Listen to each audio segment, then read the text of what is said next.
Hello, ಎಲ್ಲರಿಗೂ ನಮಸ್ಕಾರ. ಬನ್ನಿ ಇವತ್ತು ಅವರೆಕಾಳಿಂದ ಒಂದು ಬೋಂಡ ಮಾಡಿ ತಿನ್ನೋಣ. ಇದಕ್ಕೆ ಒಂದಷ್ಟು ಅವರೆಕಾಳನ್ನ ನಾನು ನೆನೆಸಿಟ್ಕೊಂಡಿದ್ದೇನೆ.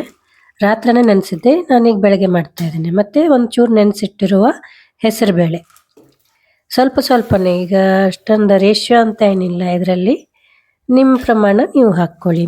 ಮೆದುವಾಗಿ ಬರಬೇಕು ಅಂದರೆ ಸ್ವಲ್ಪ ಜಾಸ್ತಿ ಹೆಸರುಬೇಳೆ ಹಾಕ್ಕೊಳ್ಳಿ. ಸ್ವಲ್ಪ ಗಟ್ಟಿ ಇರಬೇಕು ಅಂದರೆ ಕಡಿಮೆ ಹೆಸರುಬೇಳೆ, ಜಾಸ್ತಿ ಅವರೆಬೇಳೆ ಹೀಗೆ ಹಾಕ್ಕೊಳ್ಳಿ ಅಲ್ವಾ. ಈಗ ಬನ್ನಿ ಇದನ್ನ ಎರಡನ್ನೂ ಮಿಕ್ಸ್ ಮಾಡಿ ಒಂದು ಸತಿ ರುಬ್ಕೊಬಿಡೋಣ. ಈ ರೆಸಿಪಿ ನಮ್ಮ ಮನೆಯವರಿಗೆ, ನಮ್ಮ ಮಕ್ಕಳಿಗೆ ಎಲ್ಲರಿಗೂ ಇಷ್ಟ.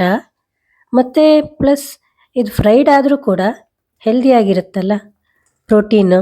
ಅದಕ್ಕೆ ನಾನು ಇದನ್ನ ಯಾವಾಗವಾಗ ಮಾಡ್ತಾ ಇರ್ತೇನೆ. ಸ್ವಲ್ಪ ಈರುಳ್ಳಿ ಹೆಚ್ಚಿನ ಹಾಕ್ಕೊಂಡೆ, ರುಚಿಗೆ ತಕ್ಕಷ್ಟು ಖಾರದ ಪುಡಿ, ಆಮೇಲೆ ಸ್ವಲ್ಪ ಅರಿಶಿಣ ಪುಡಿ, ಸ್ವಲ್ಪ ಉಪ್ಪು ಎಲ್ಲ ಹಾಕಿ ಮಿಕ್ಸ್ ಮಾಡ್ಕೋಬೇಕು ಚೆನ್ನಾಗಿ.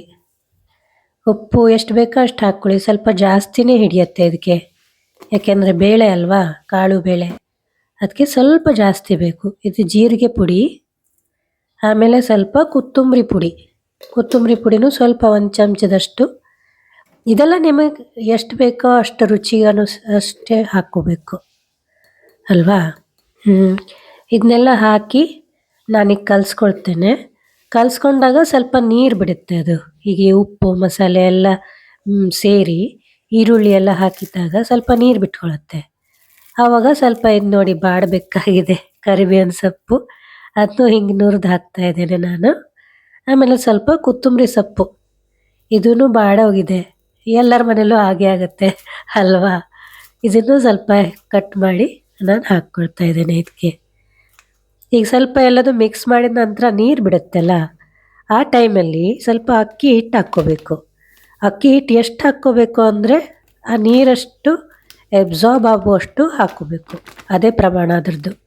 ನಾವೆಲ್ಲ ಬಜೆ ಬೋಂಡದಲ್ಲಿ ಸ್ವಲ್ಪ ಅಕ್ಕಿ ಹಿಟ್ಟು ಹಾಕ್ಕೋತೇವಲ್ಲ, ಅದು ಎಷ್ಟು ಹಾಕಬೇಕು, ನೀರಿನ ಅಂಶ ಕಡಿಮೆ ಮಾಡಬೇಕು ಆ ಅಕ್ಕಿ ಹಿಟ್ಟು. ಆವಾಗ ಕ್ರಿಸ್ಪಾಗಿ ಬರುತ್ತೆ ಎಲ್ಲ ಬಜೆ ಬೋಂಡ, ಮತ್ತು ಟೇಸ್ಟಿಯಾಗೂ ಇರುತ್ತೆ.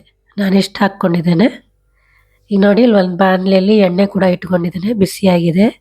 ಸ್ವಲ್ಪ ಹಿಟ್ಟು ಬಿಟ್ಟು ನೋಡ್ತೇನೆ ನಾನೀಗ. ಮೇಲೆ ಬಂದಮೇಲೆ ಡೆಫಿನೆಟ್ಲಿ ಎಲ್ಲ ಶುರು ಮಾಡೋದು ನಮ್ಮ ಫ್ರೈಯಿಂಗು. ಎಣ್ಣೆಲಿ ಕರಿವಾಗ ಒಂದು ಟಿಪ್ಪು ನಾನು ಯಾವಾಗಲೂ ಫಾಲೋ ಮಾಡೋದು ಅಂದರೆ, ಒಂದು ಎಣ್ಣೆ ಸರಿಯಾಗಿ ಬಿಸಿಯಾಗಿರಬೇಕು. ಮತ್ತೊಂದು ಅಂದರೆ ಸಿಕ್ಕಾಪಟ್ಟೆ ಎಣ್ಣೆಲಿ ಹಾಕಬಾರ್ದು, ಓವರ್ ಕ್ರೌಡ್ ಮಾಡಬಾರ್ದು. ಒಂದೊಂದಾಗೆ ಇಟ್ಕೊಂತ ಹೋಗಬೇಕು, ಎಷ್ಟು ಹಿಡಿತೀಯೋ ಅಷ್ಟೇ. ಮೇಲಿಂದ ಜಾಸ್ತಿ ಹಾಕಿದಾಗ ಅದು ಸರಿಯಾಗಿ ಬೇಯಲ್ಲ ಅಲ್ವಾ. ಇದಿಷ್ಟು ಮಾಡಿಕೊಂಡ್ರೆ ಸಾಕು. ನೋಡಿ ಎಷ್ಟೇ, ಇದು ನನ್ನ ಫೇವ್ರೆಟ್ ಸೌಂಡ್, ತುಂಬ ಇಷ್ಟ ನನಗೆ. ಒಳ್ಳೆ ಮಳೆ ಸೌಂಡು ಜಿಶ್ ಅಂತ. ಆದರೆ ಎಣ್ಣೆಲಿ ಕರೆದಿದ್ದ ಐಟಮ್ ಯಾರಿಗಿಷ್ಟ ಆಗಲ್ಲ ಹೇಳಿ. ನನಗಂತೂ ತುಂಬ ಇಷ್ಟ. ಹೆಲ್ದಿ ಆಗಲಿ ಅನ್ಹೆಲ್ದಿ ಆಗಲಿ ಏನೇ ಆಗಲಿ ನಾನಂತೂ ತಿಂತೇನೆ. ನನ್ನ ಪ್ರಕಾರ ಈ ಥರ ಮನೇಲಿ ಮಾಡ್ಕೊಂಡು ತಿಂದರೆ ಒಂದು 60 to 70% ಹೆಲ್ದಿನೇ ಇದು, ಈ ಥರ ಫ್ರೈ ಮಾಡ್ಕೊಂಡು ತಿಂದ್ರೂ. ನೀವೇನಂತೀರ ಅಲ್ವಾ. ಈಗ ಇದು ಗೋಲ್ಡನ್ ಬ್ರೌನ್ ಕಲರ್ ಆಗಿದೆ ನೋಡಿ, ಇದನ್ನ ತೆಗೆದು ಟಿಶ್ಯೂ ಪೇಪರ್ ಮೇಲೆ ಹಾಕಿಟ್ಕೊತಾ ಇದ್ದೇನೆ. ಆಯಿತು, ಇಷ್ಟೇ. ಇದಕ್ಕೆ ನೆಂಚ್ಕೊಳ್ಳೋಕ್ಕೆ ಚಟ್ನಿ ಮಾಡ್ಕೊಳ್ಳಿ, ಅಥವಾ ಕೆಚ್ಚಪ್ಪಿಂದ ಹಚ್ಚಿ ತಿನ್ಕೊಳ್ಳಿ, ಏನು ಬೇಕಾದ್ರೂ ಮಾಡ್ಕೊಳ್ಳಿ. ನನ್ನ ಮಕ್ಕಳಿಗಂತೂ ಇದು ಮೊಸರು ಸಂತಿಗೆ ತುಂಬ ಇಷ್ಟ. ಸ್ವೀಟ್ ಕಾರ್ಡ್ ಮಾಡು ಮಮ್ಮಿ ಅಂತಾರೆ, ಸ್ವೀಟ್ ಕಾರ್ಡ್ ಅಂತೇವರಿಗೆ ಎಲ್ಲ ಹೊಸ. ಇದು ನೋಡಿ ನಮ್ಮ ಮನೆಯವ್ರ ಟಿಫಿನ್ ಬಾಕ್ಸ್ ತುಂಬ್ತಾ ಇದ್ದೇನೆ ಈಗ. ಅವರಿಗೂ ಇದಿಷ್ಟ ಅಂತ ನಾನು ಬೆಳಗ್ಗೆನೇ ಮಾಡಿದೆ. ಇದು ತುಂಬ ಪ್ರೋಟೀನ್ ಅಂಶ ಜಾಸ್ತಿ ಇದ್ದಿದ್ದಕ್ಕೆ ಒಳ್ಳೆ ಆರೋಗ್ಯ ಅಂತ ಅನಿಸುತ್ತೆ ನನಗೆ ಅಲ್ವಾ. ಜೊತೆಗೆ ನಾನು ಇವತ್ತು ಚಿತ್ರಾನ್ನ ಮಾಡಿದೆ, ಟೊಮೆಟೊ ಬಾತು. ಏನು ಹೇಳ್ತೀರಾ ಅದು.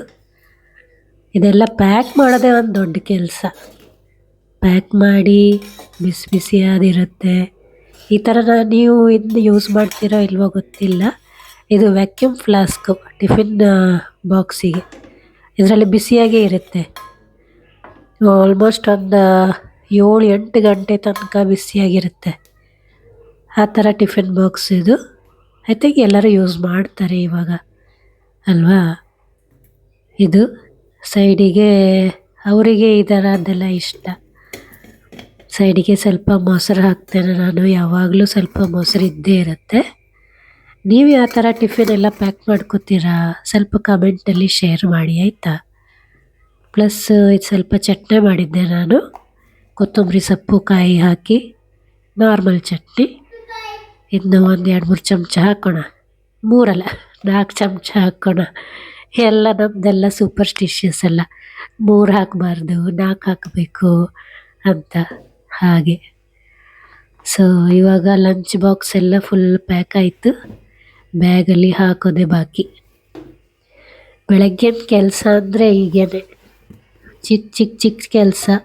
ಡಬ್ಬಿ ತುಂಬೋದು, ಅಡುಗೆ ಎಲ್ಲ ಮಾಡಿ ಅದನ್ನ ಕ್ಲೀನ್ ಮಾಡೋದು, ಇದರಲ್ಲೇ ಟೈಮ್ ಹೋಗ್ಬಿಡುತ್ತೆ. ಆಯಿತು, ರೆಡಿ. ಇದು ನಮ್ಮ ಮನೆಯವ್ರ tiffin box. By the way, ಈಗ ನಾನು ಉಳಿದಿದ್ದ ಎಣ್ಣೆಯಿಂದ ಈ ಥರ ನೋಡಿ ಹಪ್ಪಳ ಮತ್ತು ಸಂಡಿಗೆನ ಕರೆದಿಟ್ಕೊಂಡೆ. ಈಗ ಸ್ವಲ್ಪ ಎಣ್ಣೆ ಉಳಿದಿದೆ. ಇದನ್ನು ನಾನು ಏನು ಮಾಡ್ತೇನೆ ಅಂದರೆ, ನನ್ನ ಡೈಲಿ ಬಳಸೋ ಎಣ್ಣೆಯಲ್ಲಿ ಇದನ್ನು ಸೋದಿಸ್ಕೊಂಡು ಇದನ್ನು ಒಗ್ಗರಣೆಗೆ ಏನಾರು ಯಾವುದಕ್ಕಾರಿ ಹಾಕ್ಬಿಡ್ತೇನೆ. ಎಲ್ಲರೂ ಹೇಳ್ತಾರಲ್ವ 2 ಸತಿ ಮಾತ್ರ ಯೂಸ್ ಮಾಡಬೇಕು, 1 ಸತಿ ಕರೆದಿದ್ದ ಎಣ್ಣೆನ. ಅದಕ್ಕೆ ಈ ಥರ ಮಾಡ್ಕೋತೇನೆ. ನೀವು ಯಾವ ಥರ ಮಾಡ್ತೀರಾ ಸ್ವಲ್ಪ ಶೇರ್ ಮಾಡಿ.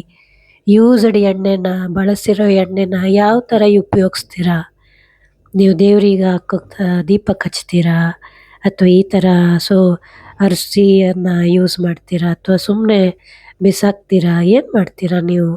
ನನಗೆ ಸ್ವಲ್ಪ ಕಮೆಂಟ್ ಮೂಲಕ ತಿಳಿಸಿ ಆಯಿತಾ. ಸೊ ನಾನಂತೂ ಯಾವಾಗಲೂ ಹಿಂಗೇ ಮಾಡೋದು, 2-3 ಒಂದೇ ಸತಿ ಕರಿಯೋ ಐಟಮ್ ಎಲ್ಲ ಒಂದೇ ಸತಿ ಇಟ್ಕೋತೇನೆ. ಬಜೆ, ಬೋಂಡ, ಹಪ್ಪಳ, ಸಂಡಿಗೆ ಎಲ್ಲ. ಆಮೇಲೆ ಮಿಕ್ಕಿದ ಎಣ್ಣೆನ ಈ ಥರ ಇಟ್ಕೋತೇನೆ. ನಿಮಗೆ ನಿಮ್ಮ ಐಡಿಯಾಸು ನಾನು ಕೇಳ್ಕೊತಾ ಇದ್ದೇನೆ ಆಯಿತಾ. ಸೊ ನಿಮಗೆ ಇಷ್ಟ ಆದರೆ ದಯವಿಟ್ಟು ಲೈಕ್ ಮಾಡಿ ಮತ್ತು ಸಬ್ಸ್ಕ್ರೈಬ್ ಮಾಡಿ.